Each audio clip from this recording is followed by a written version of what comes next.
Hindi to yung normal na araw para sa akin kasi kababalik ko lang to galing sa Pilipinas. So, ako nga pala si Gina, OFW ng Hong Kong. So, yan guys, kababalik ko lang may mga delivery ng manggang gatas, tsaka mga kung ano-ano pa. So, first day ko yan galing sa Pilipinas, galing sa bakasyon pala.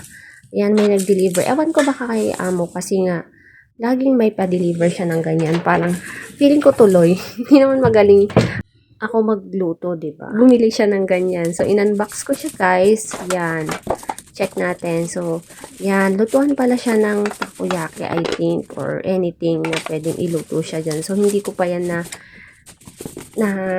nare-research kung ano nga ba yan hanggang ngayon. Kasi alam nyo na, wala naman talaga tayong alam sa pagluluto. Ayan, so, yan, pinag-isipan ko pa yung takip kung paano itatakip, bakit baliktad. So, yan, in-unbox ko. Binidyohan ko din guys para at least kahit papano, pagbalik nila, yan, may ebidensya na yan lang talaga yung nilalaman ng box. At least. Pero yung box guys, tinago ko muna kasi baka kailangan pa yan. Pagbalik na lang nila, tsaka ko tanungin kung itatapon na ba.